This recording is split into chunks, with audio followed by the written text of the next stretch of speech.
आपण करणार आहोत शेवगा आणि बटाट्याचं हिरव्या मसाल्याचं कालवण। तर त्यासाठी आपण मसाले काय काय घेतले ते पाहूया।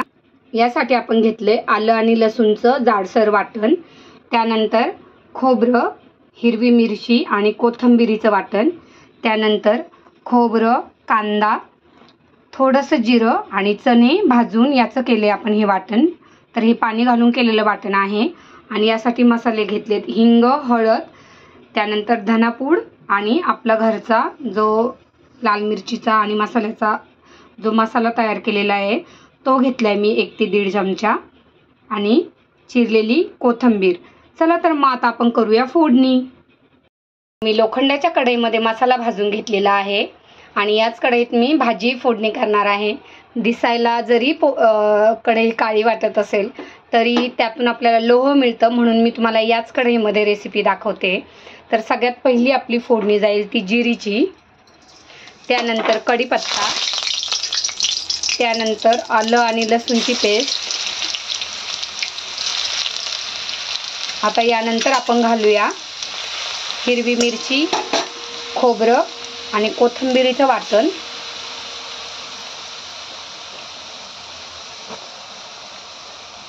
आणि आता हे छान परतून घेऊया।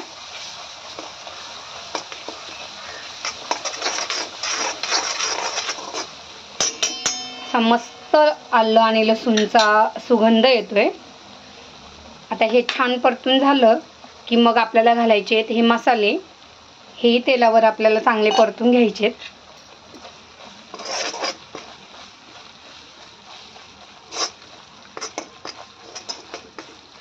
आणि आता मसाले जास्त वेळ जळू न देता याच्यामध्ये घालूया आपण वाटण।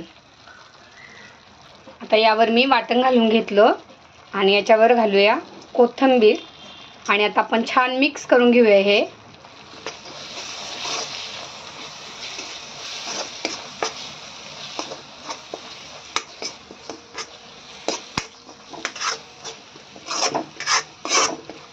आणि आता यामध्ये जाईल सगळ्यात महत्त्वाचं म्हणजे मीठ। तर आता हे मी मिक्स करून घेते आणि आता यावर आपण आपल्या सोललेल्या शेंगा आणि बटाट्याचा काप करून घेतलेत आपण, त्याचं सालही काढून घेतलेली आहे म्हणजे पटकन बटाटा त्यामध्ये शिजला जाईल। शेवग्याची साल काढून घेतलेली आहे आणि बारीक आपल्या आवडीनुसार त्याचे तुकडे करून घ्यायचे। आहा, काय सुंदर रंग आलाय। आणि आता आपण हे छान मिक्स करून घेऊया। आणि आता छान मिक्स झाले की यावर वरून शिजायला आपण पाणी ओतून घेऊया। आणि याची आपल्याला आमटी बनवायची आहे, त्यामुळे मी आता शिजायला भरपूर पाणी घालून घेणार आहे।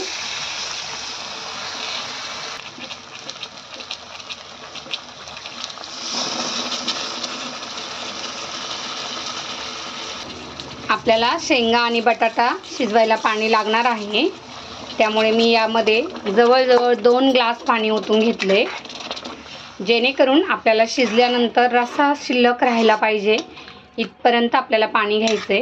कारण आता हे शिजताना रस्सा आटणार आहे, तर यामध्ये अजून मला किमान अर्धा ग्लास पाणी ओतायचं आहे।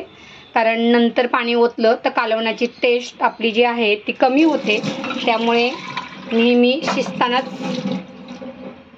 आपण फोडणी दिलं की त्याच वेळेस पाणी ओतून घेत जा। तर आता मला हवंय तेवढं पाणी घालून घेतलंय आणि आता आपण याला छान उकळी येऊ देणार आहोत आणि थोड्या वेळ याच्यावर झाकण ठेवून याला शिजवून घेणार आहोत। यावर थोडी कोथिंबीर वरून घालून घ्या आणि त्यानंतर झाकण ठेवून आपल्याला हे 10 ते 15 मिनिटं असंच मंद आचेवर शिजवायला ठेवायचे।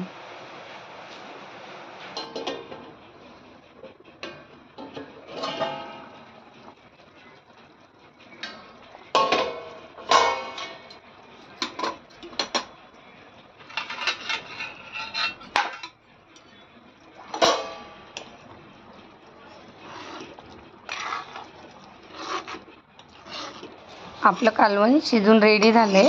आपण एकदा चेक करून पाहूया बटाटा शिजलाय की नाही ते।